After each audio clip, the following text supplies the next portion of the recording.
I suspect many of us, if not most of us, have a GPS system in our cars. If we don't have it in our cars, we have it on our phones. But as you know, GPS is a satellite directional system that can direct us from point A to point B. Sometimes it might even give several different options as to what is the fastest way, or the most direct way, or even a scenic way, something like that. Although it has been proved to not always give the right direction, and I can prove that, the majority of time it does provide good directional assistance, especially if you're not exactly sure where you're going. For Christians, however, we've had a personal GPS long before satellites were invented to provide such assistance.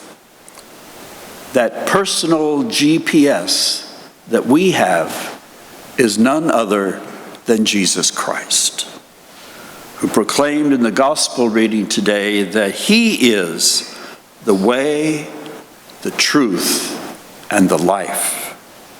And no one comes to the Father except through him. In other words, there is no other way to eternal life than through the Son of God, who is Jesus. As St. Peter said in the second reading, Jesus is a living stone who is precious in God's sight. And those who choose to follow Jesus, Peter said, become a people of his own. Those who reject Jesus, on the other hand, stumble and fall. Jesus, though, never fails to give the right direction. We are here today because we've gotten the message. We believe, and that is good. However, having said that, we can't sit here all smug and feel good about ourselves because of that. Unlike the apostles who, even though they had been with Jesus for some time, apparently had not gotten the message as to who he really was. They show their lack of understanding about Jesus, at least Thomas and Philip do, and I suspect speaking on behalf of the others. They show their lack of understanding by asking Jesus where he was going, just after he had told them that he was going to heaven to prepare a place for them. And they ask, well, where are you going? And you say, we can know the way. How can we know the way? Jesus, I suspect frustrated by all of this, answers them succinctly, simply by saying, I am the way. And you want to know who the Father is, Jesus asks them? Because they said, show us the Father. You want to know who the Father is? Look at me, he says. Watch me and watch what I do. The old adage, actions speak louder than words.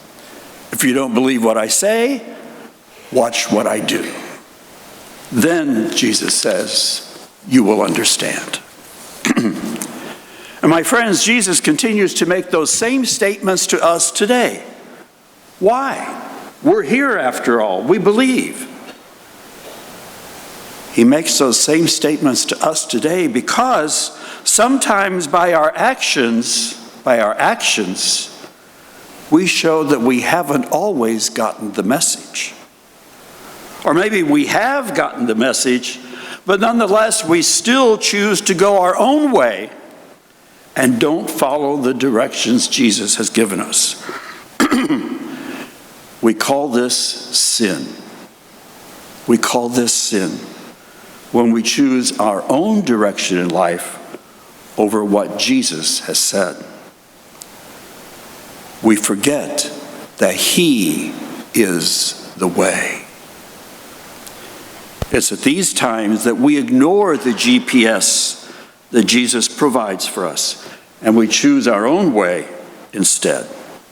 And 9 times out of 10, I think we could probably say 10 times out of 10, that's going to lead us down the wrong road.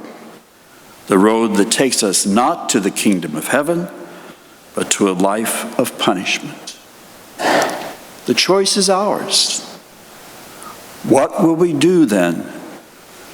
What will we choose to do then with our lives? To follow the GPS that Jesus offers, or choose our own path? Now, following the path of Jesus is not always easy. Recall that the way of Jesus is the way of the cross. But even though it's the way of the cross, we know that ultimately it ends in new life brought by His resurrection. And it is that we continue to celebrate in these days of the Easter season. By rising from the dead, Jesus has affirmed for us that He is the way to eternal life and salvation.